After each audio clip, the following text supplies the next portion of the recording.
बच्चों, क्लास 9 की साइंस की इस कक्षा में आप सभी का स्वागत है। हमारा चैप्टर 1 कंप्लीट हो चुका है और चैप्टर 2 हम लोग स्टार्ट कर रहे हैं आज से। ठीक है, इसका शीर्षक है क्या हमारे आसपास के पदार्थ शुद्ध हैं? क्या हमारे आसपास के पदार्थ शुद्ध हैं? तो हमें इसमें जो शब्द एक सुनाई दे रहा है पदार्थ, इसके बारे में हम अपने चैप्टर 1 में भी पढ़ चुके हैं और हमने पढ़ा था चैप्टर 1 में कि पदार्थ किसे कहते हैं कि वो सभी वस्तुएं विश्व की जो स्थान घेरती हैं, जिनमें आयतन होता है, जिनमें द्रव्यमान होता है, पदार्थ कहलाती हैं। 3 तरह के होते हैं पदार्थ, ठोस, द्रव और गैस। ये 3 इसकी अवस्थाएं होती हैं। ये हमने चैप्टर 1 में पढ़ा था। अब बात आती है कि पदार्थ की शुद्धता का क्या मतलब है। ठीक है, कब कहेंगे कोई पदार्थ शुद्ध है, कब कहेंगे कोई पदार्थ अशुद्ध है।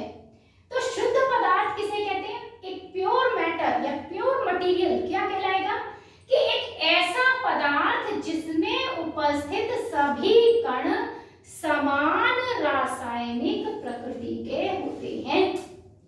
समान रासायनिक प्रकृति मतलब उनके सभी गुणधर्म एक जैसे होंगे, उनकी आकृति एक जैसी होगी, उनका रिएक्शन किसी अन्य पदार्थ के साथ एक जैसा होगा, सेम होगा, अलग अलग नहीं होगा।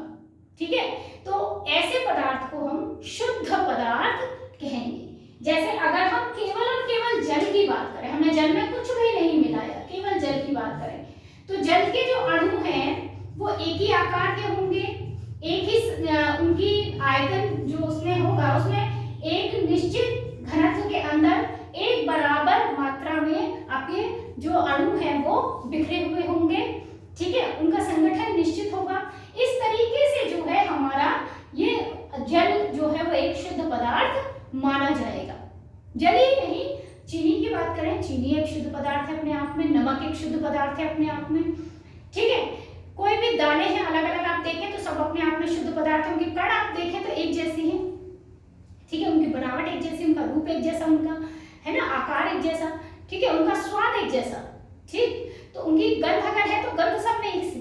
तो वो सभी पदार्थ जिनके सभी कणों के गुणधर्म एक जैसे होंगे वो हमारे शुद्ध पदार्थ कहलाएंगे। आगे समझ में शुद्ध पदार्थ। अब हम आगे बढ़ते हैं कि अगर ये शुद्ध पदार्थ है तो भाई अशुद्ध पदार्थ क्या होते हैं, मिश्रण क्या होते हैं। तो देखिए, अशुद्ध पदार्थ को ही हम मिश्रण कहते हैं। ठीक है, अशुद्ध पदार्थ को ही हम क्या कहेंगे, मिश्रण कहेंगे। तो मिश्रण क्या होता है?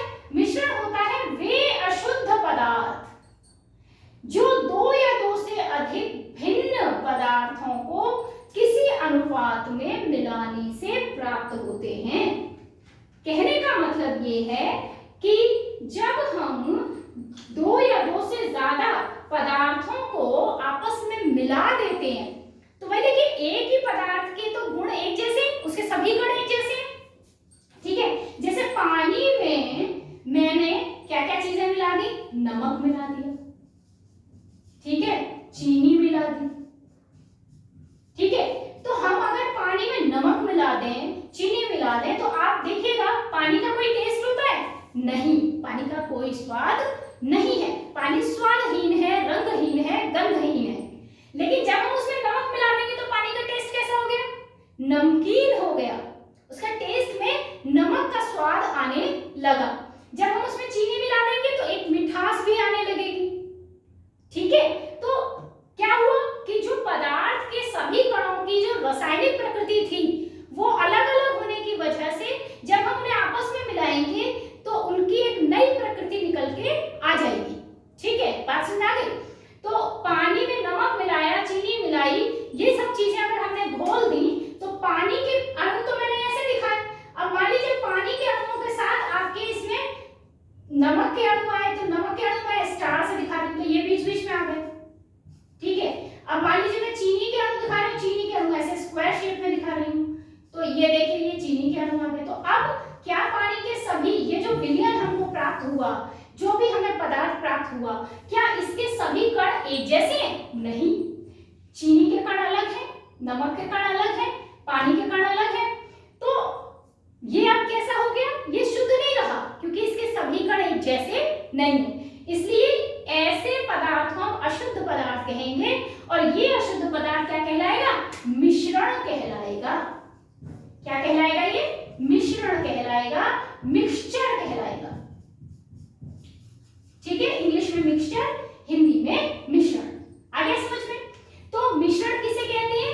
वे अशुद्ध पदार्थ जो दो या दो से अधिक भिन्न पदार्थों को किसी अनुपात में मिलाने से प्राप्त होते हैं, मिश्रण कहलाते हैं। अब केवल ये नहीं कि पानी में मैंने नमक और चीनी मिलाया ये एक मिश्रण है, बिल्कुल ठोस में ठोस मिलाकर भी मिश्रण बनता है। ठोस में ठोस कैसे मिलेगा? मान लीजिए आपने गेहूं में चावल मिला दिए, गेहूं में दाल मिला दी, दाल में चावल मिला दिए, गेहूं में चना मिला दिया, तो ये सब अगर आप मिक्स कर देते हो तो ये ठोस में ठोस का मिश्रण कहलाएगा। ठीक है, किसका किस में कहलाएगा? ठोस का ठोस में मिश्रण कहलाएगा। ठीक है, अब अगर ऐसे ही हम बात करते हैं कि ठोस में ठोस के मिश्रण की जगह अगर हम बात करें कि भाई ठोस का द्रव में भी मिश्रण हो सकता है, तो बिल्कुल हो सकता है ठोस का द्रव में मिश्रण। ठीक है, ठोस का द्रव में मिश्रण कैसे होगा? जैसे अगर हमने मान लीजिए मिला दिया दूध है, दूध में जो कण होते हैं, ठीक है, वो ठोस होते हैं। दूध के अंदर बहुत तरह की प्रोटीन्स मिली हुई होती हैं, तो दूध जो है वो एक तरह से पानी है और उसके अंदर वो जो ठोस कण है वो लिक्विड फॉर्म में जो पानी है उसके अंदर तैर रहे हैं। ठीक है, दूध बेटा पानी की तरह नहीं होता बिल्कुल विलियन, है ना? अगर आप देखते हैं ना कि दूध में अगर आप थोड़ी सी भी बूंद नींबू की पड़ जाती है, अच्छा पानी में अगर नींबू की बूंद पड़ जाए और हम पानी को गर्म कर रहे हैं तो क्या पानी फट जाता है? नहीं फटता। लेकिन अगर हम दूध में एक बूंद भी नींबू की डल जाए तो क्या होगा? दूध फट जाता है, उसका जो ठोस वाला पार्ट है वो अलग हो जाता है पनीर के रूप में, और जो पानी पानी है वो अलग हो जाता है। तो दूध बेसिकली क्या है? ठोस में द्रव का मिश्रण है। ठीक है, ठोस का द्रव में मिश्रण है क्या? दूध। दूध जो है वो हमारा ठोस का द्रव में मिश्रण होता है। ठीक है, आगे बात समझ में? तो ये हमारा जो है ठोस का द्रव में मिश्रण हो गया, और हमारा जो हमारा ये अगर हम बात करते हैं ठोस में ठोस का, तो क्या था हमारा?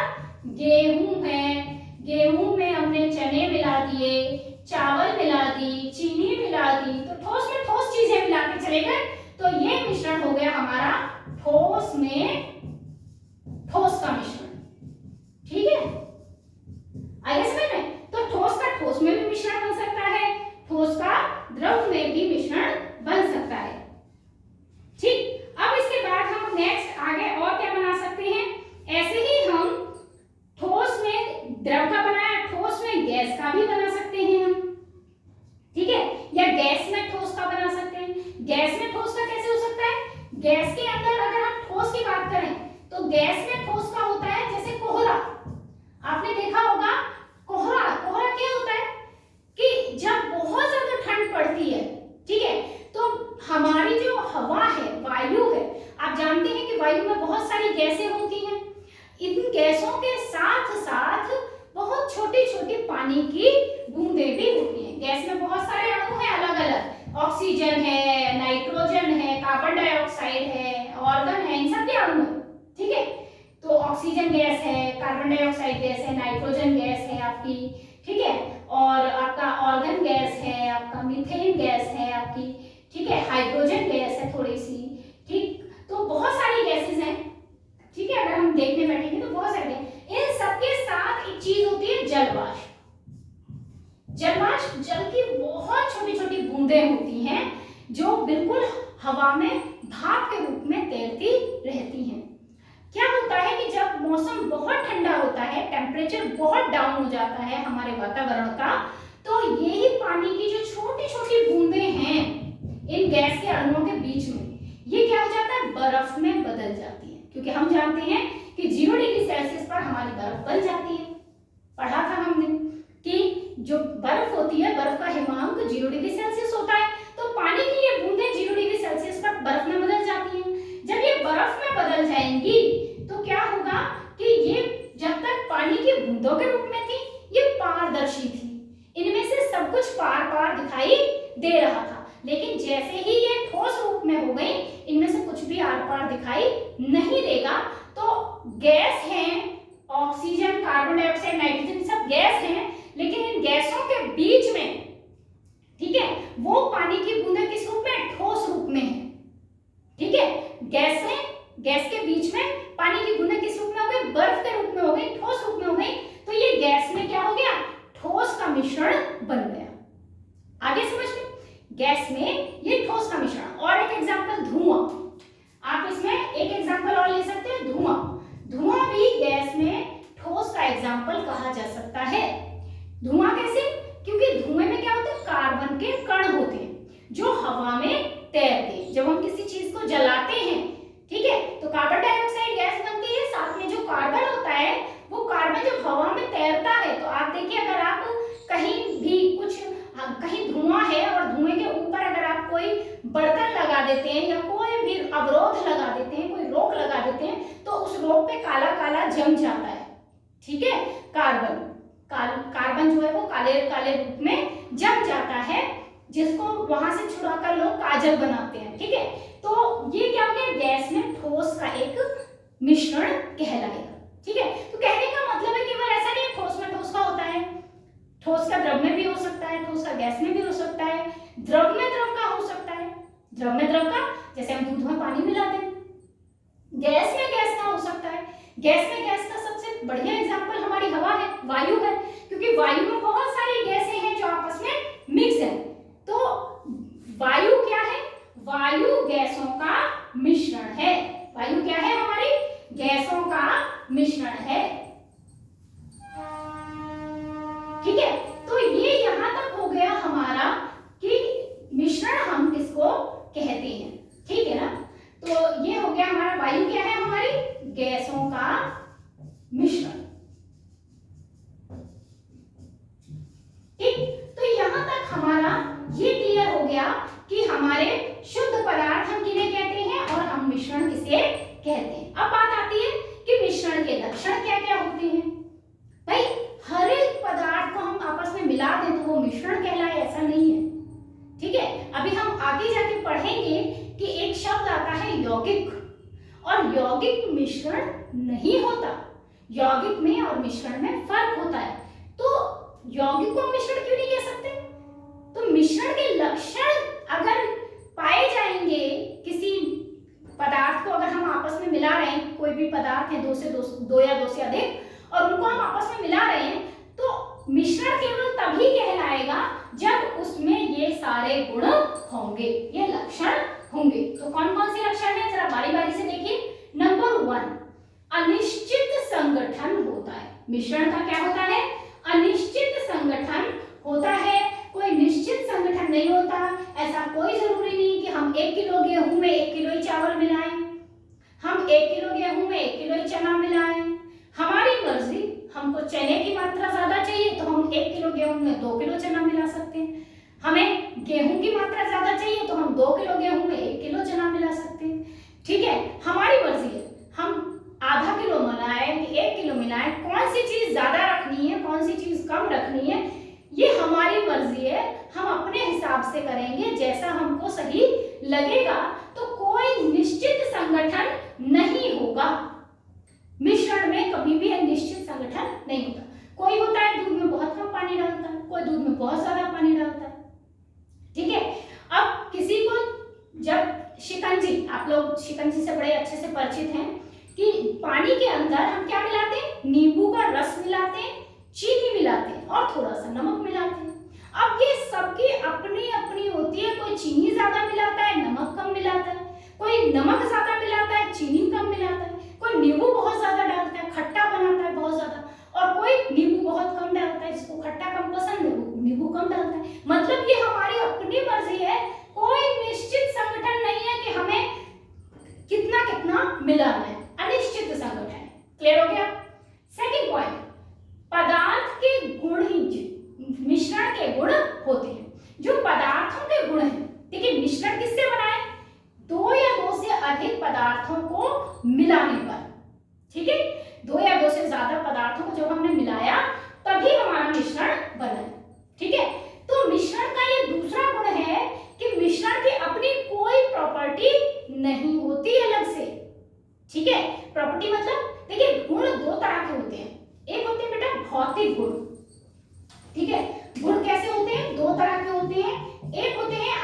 भौतिक गुण,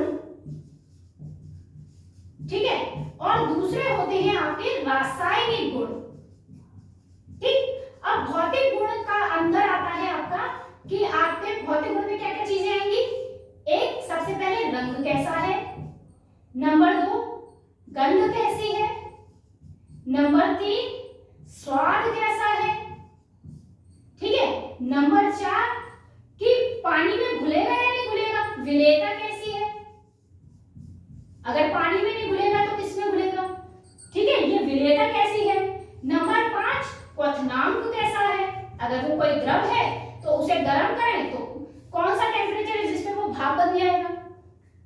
गलनांक कैसा है, अगर वो कोई ठोस है तो कितने टेम्परेचर में वो गल जाएगा, ठीक है। हिमांक कैसा है, कब जम जाएगा, अगर हम उसे जमाना चाहें, उसकी ऊष्मा बराबर लेते चले जाएं तो कब ऐसी स्थिति आएगी जम जाएगा। ये सब भौतिक गुण की श्रेणी में आते हैं। आकार कैसा है, एक और चीज दे सकते हैं, आकृति कैसी है, ठीक है, ये सब भौतिक गुण कहलाएंगे, फिजिकल प्रॉपर्टीज कहलाएंगी। अच्छा, रासायनिक गुण क्या होता है कि अगर हम उसकी ऑक्सीजन से क्रिया करें, उसे जलाएं तो क्या होगा, जलाने पर क्या होगा, ठीक है, अगर हम उसे किसी धातु से क्रिया कराएं तो क्या होगा, ठीक है, अगर हम उसे किसी अम्ल से क्रिया कराएं तो क्या होगा। मतलब बहुत सारे जो अलग अलग पदार्थ हैं उनके साथ उसके रिएक्शन कराई जाए तो क्या होगा, ठीक है। तो भौतिक गुणों में रंग, गंध, स्वाद, आकृति, ठीक है, ये चीजें देखी जाती हैं। रासायनिक गुणों में हम जलाएंगे, ये देखेंगे, जला दें तो क्या होगा, अगर उसकी क्रिया किसी पदार्थ से कराएं दूसरे से तो क्या बनेगा, नया पदार्थ। तो रासायनिक गुणों में हम वो चीज देखते हैं कि नया पदार्थ क्या बनाएगा ये, और भौतिक गुण में हम उसका वही रूप देखते हैं जो उसका एग्जैक्ट है। तो मिश्रण का अपना कोई गुण नहीं है, ठीक है, मिश्रण के गुण वही होते हैं जो उसके पदार्थों के गुण होते हैं, जो भी उसके पदार्थों के गुण हैं वही मिश्रण के भी गुण माने जाते हैं। जैसे मैं एग्जांपल भी देती हूँ, ठीक है, जैसे अगर मैंने कहा गेहूं में चना मिलाया, ठीक है, हमने क्या मिलाया, गेहूं में चने को मिला दिया, तो बेटा मिश्रण के कणों का क्या कोई अलग आकार हो जाएगा, क्या गेहूं चना आपस में चिपक कर कोई बड़े कण बनाएंगे, नहीं, गेहूं के कण गेहूं जितने ही दिखाई देंगे और चने के कण आपको फिर से वही चने की तरह ही शेप दिखाई देगी, उतने ही बड़े दिखाई देंगे, कोई अलग से दिखाई नहीं देगा। गेहूं का कण गेहूं जितना ही होगा, चने का कण चने जितना ही होगा, कोई डिफरेंसेस नहीं है। तो मिश्रण के जो गुण हैं वही पदार्थ के गुण रहेंगे। मान लीजिए हमने दूध में पानी मिला दिया, दूध कैसा होता है भाई, दूध में हमने पानी मिलाया, दूध कैसा होता है, सफेद होता है, ठीक है, पानी कैसा होता है, रंगहीन होता है। दूध में जब सफेद में रंगहीन मिलाएंगे तो हमको सफेद ही मिश्रण प्राप्त होगा, ऐसा नहीं है नीले रंग का मिश्रण मिल जाए, हमारा दूध नीला हो जाए, नहीं होगा, हमारा दूध लाल, काला, पीला कैसा भी नहीं होगा, सफेद ही रहेगा, चेंज नहीं हो जाएगा कलर, तब तक चेंज नहीं होगा जब तक हम इसमें कोई कलरफुल चीज ना डालें। पानी की जगह अगर हम इसमें कोई रंग डालते हैं या हम इसमें रंगीन पानी डालते हैं या थोड़े से दूध में हम नील डालते हैं, नील जो कपड़ा पे सफेदी लाने के लिए लगाया जाता है, तो वो नील डालते हैं तो उसका रंग नीला हो जाएगा, क्योंकि नील नीले रंग का है, ठीक है ना। तो मिश्रण के जो गुण होते हैं वो पदार्थ के ही गुण होते हैं।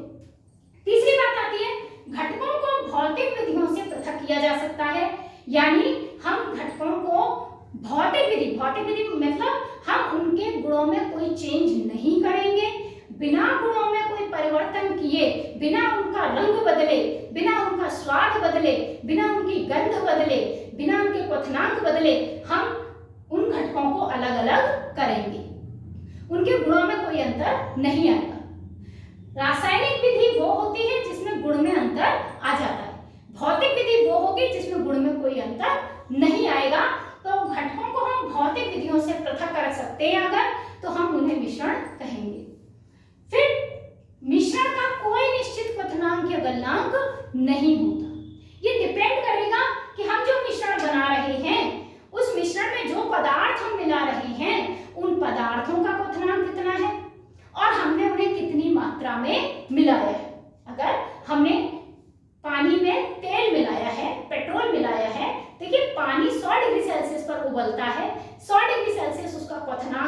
बॉइलिंग पॉइंट है, लेकिन अगर हमने उसमें पेट्रोल मिलाया है तो पेट्रोल तो बहुत जल्दी आग पकड़ लेता है, ठीक है ना, पेट्रोल तो बहुत जल्दी आग पकड़ लेता है। तो अगर हम ऐसे में गर्म करेंगे तो पेट्रोल बहुत जल्दी उड़ जाएगा, क्योंकि उसका क्वथनांक बहुत कम होता है। आई बात सुनने, तो कोई निश्चित क्वथनांक या गलनांक इसका नहीं होता है। फिर मिश्रण बनाने में ना तो हमारी कोई रासायनिक परिवर्तन होगा, यानी कि कोई नया पदार्थ नहीं बनेगा, और ना ही ऊर्जा में कोई परिवर्तन होगा। अगर हमने गेहूं में चना मिलाया है तो ऑब्वियस सी बात है, चने बीन लीजिए गेहूं में से, या गेहूं बीन लीजिए चने में से, जो ज्यादा है उसमें से कम वाले को बीन डालो तो आपको वो दोनों अलग अलग फिर से प्राप्त हो गए, कोई फर्क नहीं आया। ये नहीं कि चना किसी और रूप में बदल गया या गेहूं किसी और रूप में बदल गया, ऐसा कुछ नहीं हुआ। तो रासायनिक परिवर्तन नहीं होता, कैसा परिवर्तन होता है, भौतिक परिवर्तन होता है, ठीक है, आगे समझ में। तो ये मिश्रण बनने में कोई भी रासायनिक परिवर्तन नहीं होगा, ऊर्जा परिवर्तन नहीं होगा। ये हमारे मिश्रण के लक्षण है कि निश्चित संगठन नहीं है, अनिश्चित संगठन है। पदार्थ के जो गुण हैं वही मिश्रण के गुण कहलाएंगे, जो पदार्थों का रंग है वही मिश्रण का रंग हो जाएगा, जो पदार्थ में स्वाद है वही मिश्रण में स्वाद आ जाएगा, जो पदार्थ का गंध है वही मिश्रण की गंध हो जाएगी, ठीक है। घटकों को भौतिक विधियों से पृथक नहीं किया जा सकता है, वो सॉरी भौतिक विधियों से पृथक किया जा सकता है, रासायनिक विधियों से पृथक नहीं किया जा सकता है। कोई भी निश्चित क्वथनांक या गलनांक नहीं होगा, और मिश्रण बनने में कोई रासायनिक या ऊर्जा परिवर्तन नहीं होगा। अब हम बात करते हैं कि मिश्रण के कितने प्रकार होते हैं, मिश्रण कितने प्रकार का होता है, ठीक है। अब हमारी आती है कि मिश्रण हमारा जो है वो कितने प्रकार का होता है। तो जब हम बात करते हैं कि मिश्रण कितने प्रकार का होता है, तो देखिए दो प्रकार का होता है, एक होता है समांगी मिश्रण और दूसरा होता है विषमांगी मिश्रण। सबसे पहले मैं बात करती हूँ समांगी मिश्रण की, कि समांगी मिश्रण कैसा होता है। समांगी मिश्रण का मतलब है समांगी, यानी इसको अगर हम तोड़ दें तो क्या हो गया, सम धन अंगी, यानी जिसके हर अंग में समानता हो, जिसमें सभी कण समान रूप से मिले हुए। जैसे मैंने पानी है ये, और इस पानी में मैंने नमक मिलाया है, और ये नमक के कण हैं, तो नमक के कण बिल्कुल उसी अनुपात में हर जगह दिखाई देंगे, जिस अनुपात में एक जगह है वही दूसरी तीसरी जगह भी दिखाई देगा। इसको बिल्कुल सिंपल वे में आप ऐसे समझिए कि जब आप पानी में नमक घोलते हो और अगर आप टेस्ट करो, कहीं से भी चम्मच डालकर टेस्ट कीजिए, आपने अपने ग्लास में या भिगोने में कर लिया, आपने पानी में नमक घोल लिया और आप उसको चम्मच से साइड से टेस्ट कीजिए, ठीक है, साइड से टेस्ट कीजिए, क्या उसमें नमकीन स्वाद वही है, बीच में से टेस्ट कीजिए वही है कि नहीं है, फिर दूसरे किनारे से टेस्ट कीजिए, आप देखेंगे कि हर जगह से नमक का बराबर टेस्ट मिलता है, यानी कि कम होता है कहीं पे ज्यादा होता है, क्योंकि हर पॉइंट पर नमक के कण पानी के कणों के साथ बराबर बराबर मिले हुए हैं। तो ऐसे मिश्रण को हम समांगी मिश्रण कहते हैं। आगे समझ में, समांगी मिश्रण क्लियर हो गया। अब आता है विषमांगी मिश्रण क्या होता है। हेट्रोजीनियस और समांगी को कहते हैं होमोजीनियस। विषमांगी मिश्रण कहते हैं कि जिसमें प्रत्येक भाग का संगठन क्या होगा, असमान होगा, समान नहीं होगा। एग्जाम्पल कैसे देंगे कि हम अगर पानी में मिट्टी घोलते हैं, हम पानी में चौक घोलते हैं, तो क्या होता है, पानी में आपने चौक घोल दिया और थोड़ी देर बाद ही क्या होगा, अगर हमने मिट्टी घोली है तो मिट्टी नीचे बैठ जाएगी, चौक घोली है तो चौक नीचे बैठ जाएगी, पानी पानी ऊपर आ जाएगा। तो ये मिश्रण विषमांगी मिश्रण कहलाएगा, क्योंकि पानी के जो कण हैं उनके साथ मिट्टी के कण बराबर नहीं है, ठीक है। ऊपर ऊपर पानी है, वहां मिट्टी है ही नहीं, नीचे नीचे हमने अगर पानी में घोला तो ऊपर ऊपर पानी रह जाएगा और जो मिट्टी है वो नीचे नीचे आ जाएगी, तो नीचे नीचे के हिस्से में तो मिट्टी आ गई है, यहाँ मिट्टी की मात्रा ज्यादा है, पानी की मात्रा कम है, मिट्टी के कण ज्यादा है, पानी के कण कम है, और ऊपर पानी के कण ज्यादा है, मिट्टी के कण कम है, यानी कि समान संगठन नहीं है, इसलिए ऐसा मिश्रण कहलाएगा विषमांगी मिश्रण। क्लियर हो गया, समांगी मिश्रण और विषमांगी मिश्रण, ठीक है। तो समांगी मिश्रण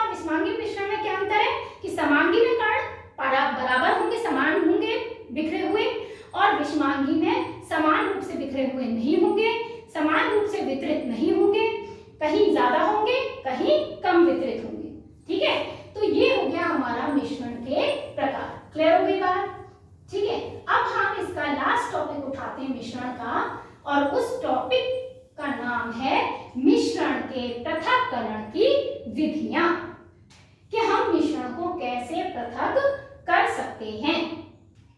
ठीक है, तो मिश्रण को आप पृथक कैसे कर सकते हैं, उसके लिए सबसे पहली विधि की बात करते हैं वाष्पीकरण। ठीक है, वाष्पीकरण, ये आपने शब्द सुना हुआ है एवोपोरेशन, ये हम पहले चैप्टर में पढ़ चुके हैं। वाष्पीकरण कि जब हम किसी पदार्थ को लगातार गर्म करते हैं, ठीक है, या अपने आप वो सूरज की रोशनी से, गर्मी से गर्म हो रहा है, तो जो ज्यादा गतिज ऊर्जा वाले कण होते हैं वो ऊपर सतह को छोड़कर द्रव की बाहर चले जाते हैं और द्रव में केवल कम गतिज ऊर्जा वाले कण ही रह जाते हैं। इसे हम वाष्पीकरण कहते हैं। तो वाष्पीकरण से हम ऐसे पदार्थों को अलग करते हैं जो समांगी रूप से मिश्रित हैं। जैसे जब हम पानी में नमक घोलते हैं,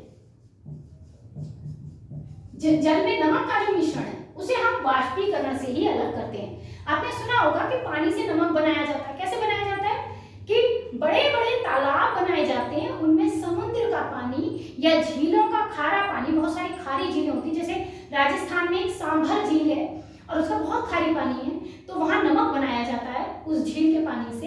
तो क्या करते हैं, बड़े बड़े तालाब होते हैं और बड़े बड़े तालाबों में इस पानी को भर लिया जाता है और उन्हें खुला छोड़ दिया जाता है, और वो जो खुला, जो सूरज की रोशनी से वो क्या होता है, भाप बनकर उड़ता रहता है। काफी समय बाद यहाँ जब सारा जल उड़ जाएगा तो यहाँ व्हाइट व्हाइट, सफेद सफेद सा पदार्थ रह जाता है। वो वास्तव में क्या है, नमक है। वो पदार्थ क्या है, नमक है, जिसे यहाँ से खुरच लेते हैं और फिर इस नमक का क्या किया जाता है, शोधन किया जाता है, इसको शुद्ध किया जाता है, इसमें जो गंदगी है वो अलग की जाती है और उसे फिर पैकेट्स में भरकर बेचा जाता है। ठीक है, इस तरह हम नमक बनाते हैं। तो नमक को पानी से कैसे अलग किया, वाष्पीकरण विधि से। आप अपने घर में भी कर सकते हो।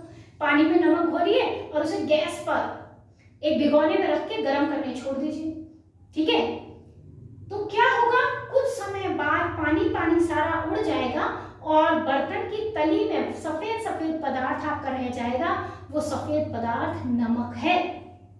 क्लियर हो गई बात? तो वाष्पीकरण पहली विधि हो गई। दूसरी विधि आती है आपकी अपकेंद्रण। अपकेंद्रण ये क्या होता है? ठीक है, देखिए अपकेंद्रण क्या होता है कि जब हम किसी बर्तन में, हमने मान लीजिए एक मिश्रण को भर लिया और हम उसको क्या करते हैं, किसी मशीन से रोटेट करते हैं, घुमाते हैं, तो क्या होगा, घुमाने से, जब हम इसे ऐसे घुमाएंगे, ऐसे घुमाते चले गए, तो घुमाने से जो भारी कण हैं वो तो नीचे बैठ जाएंगे और हल्के कण ऊपर आकर तैरने लगेंगे। तो आपने देखा होगा कि जब आप दही चलाते हो, दूध से दही बनाते हैं ना, फिर उसके बाद जब हम उसे रई से चलाते हैं, रई से घुमाते हैं या मिक्सी में घुमाते हैं, तो क्या होता है, मक्खन मक्खन ऊपर आ जाता है। ठीक है ना, और नीचे क्या रह जाता है, उसको हम छाछ कहते हैं, मठा कहते हैं, वो नीचे नीचे रह जाता है और मक्खन मक्खन ऊपर आ जाता है। तो मक्खन जो होता है दूध के अंदर, वो हल्के कण हैं जिनसे घी बनता है। ठीक है, इसलिए वो बीच में आ जाते हैं, और दूध के खुद के कण क्या है, क्योंकि वो प्रोटीन है इसलिए वो भारी है, तो वो साइड में रह जाते हैं, नीचे रह जाते हैं। ठीक है, और यहाँ से हम मक्खन को अलग कर लेते हैं और इससे घी बना लेते हैं। ठीक, तो अपकेंद्रण क्या है, मिश्रण को तीव्र गति से घुमाते हैं और घुमाने पर भारी कण नीचे रह जाएंगे और हल्के कण ऊपर तैरने लगेंगे। इसका उदाहरण क्या है, दूध से या दही से मक्खन अलग करना। ठीक है, दूध से मक्खन को हम ऐसे ही अलग करते हैं। ठीक, नेक्स्ट इसके बाद आता है हमारा ऊर्ध्वपातन। अब ऊर्ध्वपातन क्या है, ऊर्ध्वपातन को समझते हैं कि ऊर्ध्वपातन क्या है। ऊर्ध्वपातन है हमारा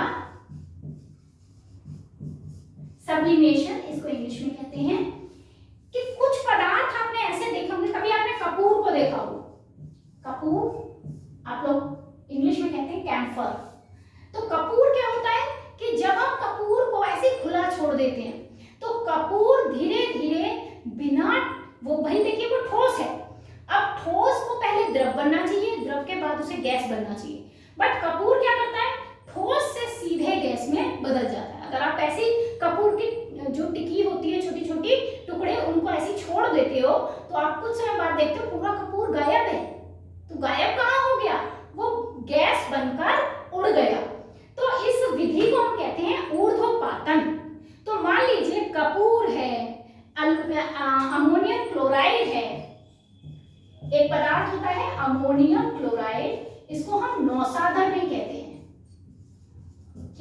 एक नॉर्मल लैंग्वेज में अगर हम सामान्य रूप से कहें, जनरल भाषा में, तो ये नौसादर नाम से आपको मार्केट में दिखाई देता है। नौसादर या अमोनियम क्लोराइड एक ही नाम है, ठीक है। तो ये जो है ना, इसके अलावा एक और होता है नेफ्थलीन। आपने सर्दियों में ऊनी कपड़ों में डाली जाती है गोलियां, नेफ्थलीन, ठीक है, ये कीड़ों से बचाने के लिए। ये सब पदार्थ क्या है? ये वो पदार्थ हैं कि अगर इनको हम किसी पदार्थ में मिला रहे हैं तो हम ऊर्ध्वपातन विधि से इन्हें अलग कर सकते हैं। अगर मान लीजिए कपूर है, हमने उसको पीस लिया था और पीस के नमक में मिला दिया, अब हमें उस नमक में से कपूर अलग करना है, तो कैसे अलग करेंगे? हमने एक बर्तन में नमक रख लिया और कपूर रख लिया और इसके ऊपर एक फनल लगा दी और फनल को ऊपर से बंद कर दिया ताकि वो गैस बन के उड़े नहीं। तो हम कुछ समय बाद देखेंगे कि वो भाप बन के उड़ रहा है, मतलब गैस बन के उड़ रहा है और वो यहाँ फनल पे चिपक जाएगा, ठीक है ना, यहाँ चिपक जाएगा और नीचे नीचे क्या रह जाएगा? केवल नमक रह जाएगा। और ये जो साइड में वो चिपका है, यहाँ से हमने फनल उठाई और उस फनल में से हमने इसको अलग कर लिया। ये फनल पे चिपका हुआ है, यहाँ से हमने अलग कर लिया, तो हमको कपूर अलग मिल गया और नमक अलग मिल गया। आगे समझ में? तो ये हमारी कहलाती है ऊर्ध्वपातन विधि, ठीक है। अब उसके बाद बात करते हैं हम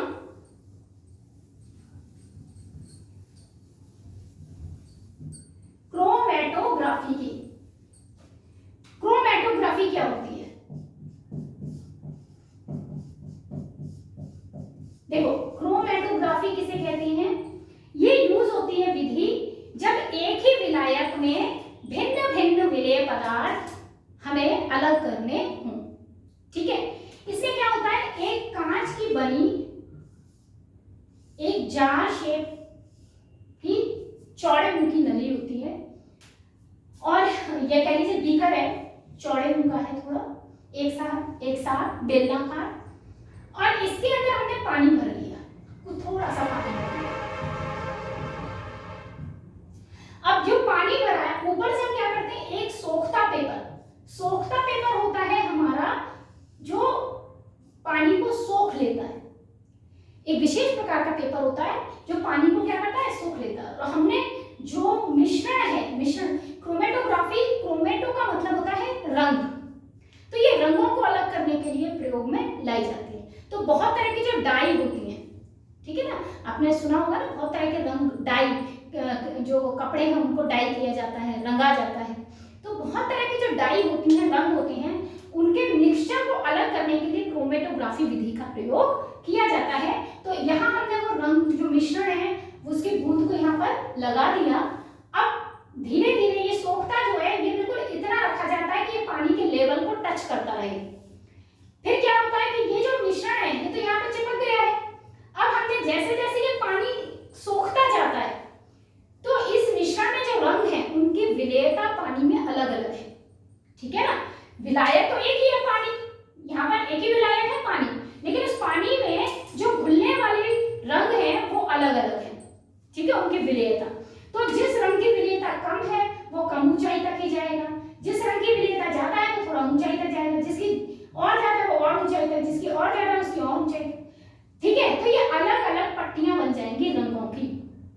फिर हम इसे निकाल लेंगे और निकालकर अलग अलग रंग के हिस्सों को काट लेंगे। काटकर फिर यहाँ से हम इनको सुखा के बिल्कुल अलग अलग निकाल लेंगे रंगों को, तो सारे रंग हमको पृथक मिल जाएंगे।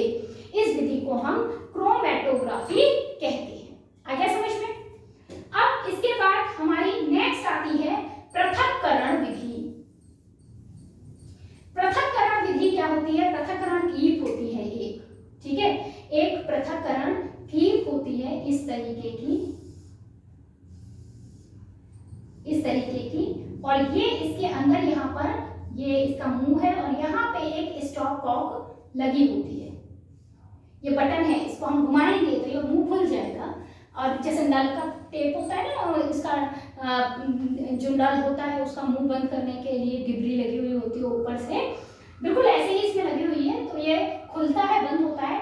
इसमें हमने क्या किया कि जब हम अलग अलग घनत्व वाले अघुलनशील द्रवों को आपस में मिला रहे हैं, एक ऐसा मिश्रण जिसमें दो अलग अलग अघुलनशील मतलब जो आपस में नहीं घुलते, ऐसे द्रव आपस में हमने मिला दिए और मिला के उनको छोड़ दिया। भिन्न घनत्व उनका अलग अलग है, एक भारी है एक हल्का है।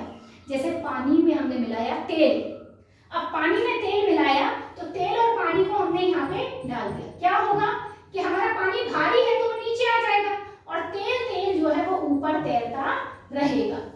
ठीक है, तो ये हमारा तेल तैर रहा है ऊपर, ये यहाँ तेल तैर रहा है और ये नीचे पानी है।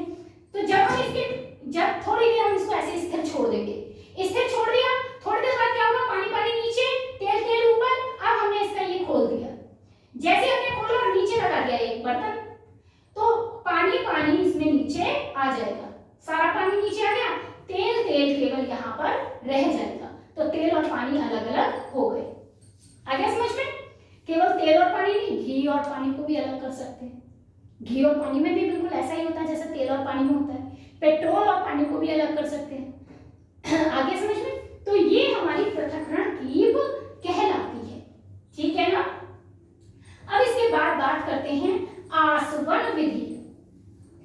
आसवन विधि क्या होती है? आसवन विधि में क्या होता है? आसवन में देखिए, इसमें भिन्न क्वथनांक वाले द्रवों को वाष्पन से अलग करते हैं। इसमें एक बर्तन लेते हैं, इस बर्तन को कहते हैं फ्लास्क। ऐसा एक बर्तन होता है, इस बर्तन को हम कहते हैं फ्लास्क। इसमें ऊपर से हम जो भी हमारा मिश्रण है वो मिश्रण हमने डाल दिया। इस कीप को हम कहते हैं थिसिल कीप। ठीक है, इसको कहते हैं हम थिसिल कीप।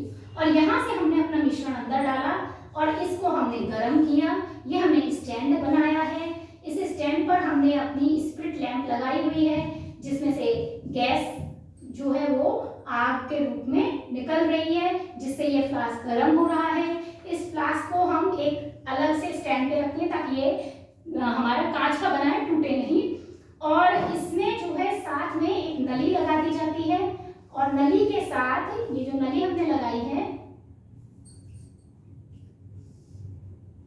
इस नली के ऊपर इस तरीके की एक नली और लगी हुई होती है। ठीक है, और इस तरीके से ये देखिए क्या होता है कि हमारी ये इसमें हमने मिश्रण को भर दिया। ठीक है, इससे लिया और इससे हमने ये भर दिया। अब आसवन विधि का प्रयोग किसमें कर रहे हैं? भिन्न क्वथनांक वाले, मतलब एक पदार्थ का क्वथनांक कम है, एक पदार्थ का क्वथनांक ज्यादा है। क्वथनांक मतलब बॉइलिंग पॉइंट, यानी एक पदार्थ बहुत जल्दी भाप में बदलेगा, दूसरा पदार्थ भाप में देरी में बदलेगा। तो ये मैं एग्जांपल लेती हूँ। एग्जांपल ले लिया मैंने, जैसे एसीटोन एक पदार्थ होता है, आप स्प्रिट कह सकते हो, स्प्रिट नाम से आप लोग बहुत अच्छे से जानते हो। स्प्रिट ले ली और पानी ले लिया। ठीक है, अब हमने स्प्रिट ले ली यानी एसीटोन ले लिया और पानी ले लिया। अब हम क्या करते हैं, ये मिश्रण हमने इसमें डाल दिया।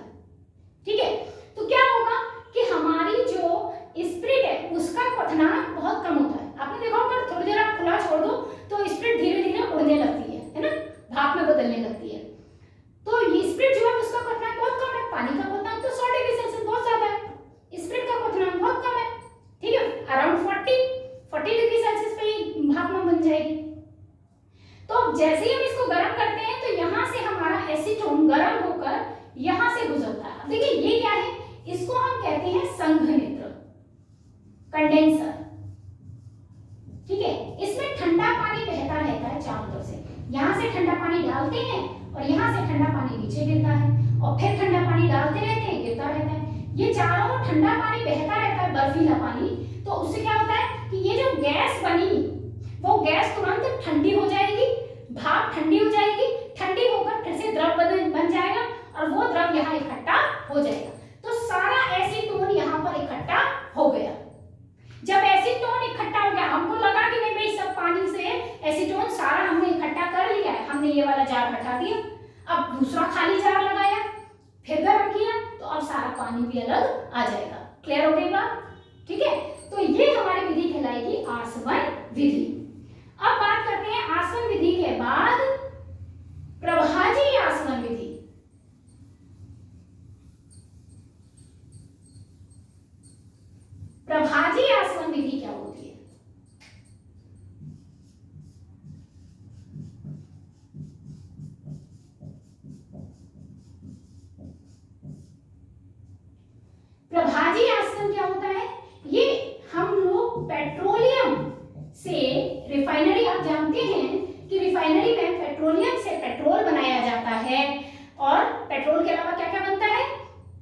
डीजल बनता है, केरोसिन तेल बनता है, तारकोल जिससे कि आपकी कोल तार भी हम कहते हैं, जिससे कि सड़कें बनती हैं, वो भी बनता है। इसके अलावा इससे हमें वैक्स मोम भी प्राप्त होता है, ठीक है, इससे हमें वैसलीन भी मिलती है, बहुत सारी चीजें मिलती हैं। तो ये पेट्रोलियम का क्या किया जाता है, ये कैसे मिलती है, इससे ये प्रभाजी आसवन से मिलती है। इसमें एक बहुत बड़ा चैम्बर होता है, बहुत बड़ा चैम्बर होता है, ठीक है, और उस चैम्बर को क्या किया जाता है, उसमें अलग अलग ऐसे कमरे बने हुए हैं और इन कमरों को हम कहते हैं प्रभाज।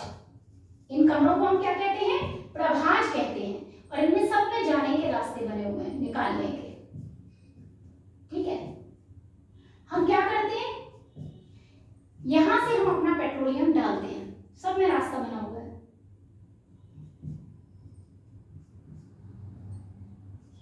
ऐसे रास्ता बना हुआ है। तो यहां से ये पेट्रोलियम गया और ये गर्म होता है, और गर्म होने पर क्या होता है कि जैसे जैसे ये गर्म होगा वैसे वैसे यहाँ पे हमारा ये भरा हुआ है, गर्म हो रहा है, तो गर्म होगा तो यहाँ से ये भाप बन के उड़ता है। जो जिसका क्वथनांक कम है वो पहले निकल जाएगा, जिसका क्वथनांक ज्यादा है वो दूसरे नंबर पे, तीसरे नंबर पे, चौथे नंबर पे, ऐसे निकलते चले जाएंगे।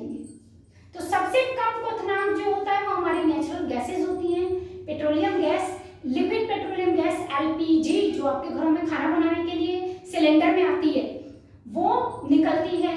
फिर पेट्रोल निकलता है, फिर डीजल निकलता है, फिर केरोसिन तेल निकलता है। केरोसिन तेल मिट्टी का तेल जो खाना बनाने के लिए स्टोव में भरा जाता है, वो निकलता है। फिर ऐसे ही इसमें से कोल तार, वो जो सड़क बनाने में इस्तेमाल होता है, काले रंग का चिपचिपा पदार्थ, वो निकलता है ना। मोम बनता है, जो बचा कुचा रह जाता है उसी से मोम बनाया जाता है, उसी से वैसलीन बनाई जाती है, उससे ग्रीस बनाया जाता है। ग्रीस आपने नाम सुना होगा, जो गाड़ियां होती हैं, ठीक है, मशीनें होती हैं, उनमें एक चिकनाहट के लिए पदार्थ लगाया जाता है जिसको हम ग्रीस कहते हैं। तो ये सब हमें पेट्रोलियम के प्रभाजी आसवन से मिलता है। तो प्रभाजी आसवन बिल्कुल आसवन की तरह ही होता है, लेकिन इसमें कब करेंगे हम प्रभाजी आसवन, जब हमारे क्वथनांक जो हैं उनके अंदर जितने पदार्थ इसमें मिल रहे हैं उन पदार्थों के क्वथनांकों में 25 डिग्री केल्विन का अंतर हो, कम से कम, ठीक है ना, इससे कम अंतर होना चाहिए। 25 डिग्री केल्विन से अगर ज्यादा अंतर है तो प्रभाजी आसवन नहीं होगा, फिर हमें आसवन ही करना पड़ेगा। आगे समझ में। तो ये हमारी हो जाती है प्रभाजी आसवन। एंड द लास्ट जो हमारी मेथड है पृथक्करण की, मिश्रण को पृथक करने की लास्ट जो मेथड है वो है हमारा क्रिस्टलीकरण। अब भाई क्रिस्टलीकरण कैसे होता है, देखिए क्या होता है कि कुछ पदार्थ ऐसे, देखिए सभी पदार्थों में क्रिस्टलीकरण नहीं होता, ये केवल उन्हीं पदार्थों में हो सकता है जिनके क्रिस्टल बनाना संभव है। जैसे नमक, नमक के छोटे छोटे क्रिस्टल होते हैं, आप कभी देखिएगा नमक को ध्यान से तो उसके बहुत छोटे छोटे चमकीले से पार्टिकल्स होते हैं, ठीक है। चीनी, चीनी के क्रिस्टल बन जाते हैं, ठीक है ना। तो केवल उन्हीं पदार्थों में कर सकते हैं जिनके क्रिस्टल बन सकते हैं। बर्फ भी एक तरह का क्रिस्टल ही है। तो विलयन में क्या करते हैं हमने, जैसे हमने किसी पदार्थ को घोल दिया पानी में, ठीक है, और घोलने के बाद क्या होता है कि हम उसको ठंडा करते जाते हैं, ठंडा करते जाते हैं, ठंडा करते जाते हैं, और ठंडा करने के बाद क्या होता है, पानी तो बर्फ बनता ही है, साथ में वो पदार्थ भी क्रिस्टलीकृत हो जाता है, वो भी जम जाता है। तो अगर उसका हिमांक पानी के हिमांक से अलग है, जैसे पानी का हिमांक क्या है 0 डिग्री सेल्सियस, क्योंकि 0 डिग्री सेल्सियस पे बर्फ बनती है, पानी जम जाता है।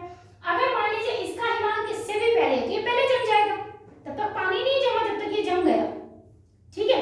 जैसे पानी में अगर आप बर्फ वो घी को जमाने की कोशिश करें तो घी जम जाता है ना पहले पानी से, बट घी क्रिस्टल नहीं बनता, चीनी क्रिस्टल बनती है, नमक क्रिस्टल बनता है। तो अगर वो जम जाएगा तो हम इस तरह से यहाँ ये क्रिस्टल में बदल गया, हमने इसको छान लिया, पानी अलग हो गया, हमारे क्रिस्टल अलग हो गए। अब हम इन क्रिस्टल्स को गर्म कर देंगे तो हमको वो पदार्थ वापस मिल जाएगा। इस तरह की क्रिया को हम क्रिस्टलीकरण कहते हैं, कि हम किसी पदार्थ के क्रिस्टल बना लेंगे, उसको ठोस रूप में बना लेंगे और क्रिस्टल बनाकर हम उसको छानकर अलग कर लेंगे। आगे समझ में। तो बहुत सारे पदार्थ ऐसे हैं जिनके क्रिस्टलीकरण करके ही उनको अलग किया जा सकता है। जैसे मैंने अभी नमक को बताया था, पानी से नमक वाष्प पानी से नमक हमारा इस तरह भी अलग हो सकता है। ठीक है, आपने बहुत बार देखा होगा कि जैसे चीनी पानी में घुल जाती है ज़्यादा, तो क्या करते हैं, जब हम चाशनी को काफ़ी देर तक गर्म करते हैं तो चाशनी जमने लगती है ना, तो वो जो चीनी के पार्टिकल्स हैं वो दोबारा हमको वापस मिल जाते हैं। ठीक, तो क्रिस्टलीकरण बहुत सारे जो हमारे अलग अलग यौगिक हैं उनमें भी यूज किया जाता है पृथक्करण के लिए। ठीक, तो ये हो गया आज हमारा मिश्रण के बारे में। अब ये चैप्टर खत्म नहीं है, मत मानिएगा कि चैप्टर खत्म हो गया। इस चैप्टर में अभी हम आगे पढ़ेंगे विलयन किसे कहते हैं और कोलाइडी विलयन क्या होते हैं। विलयनों के बारे में हम लोग अच्छे से पढ़ेंगे। इसके बाद हम जानेंगे यौगिक क्या होता है और क्या अंतर होता है यौगिक में और मिश्रण में। तो ये हमारे नेक्स्ट वीडियोस होंगे जिनमें हम इनके बारे में पढ़ेंगे। ठीक है, तब तक के लिए इस वीडियो को बहुत ध्यान से देखिए। कोई समस्या है तो मुझसे कमेंट करके पूछिए। ठीक है, और अगर ये आपको अच्छे से समझ में आ गया तो इसको कॉपी में भी कर लीजिए। ठीक है, थैंक यू सो मच।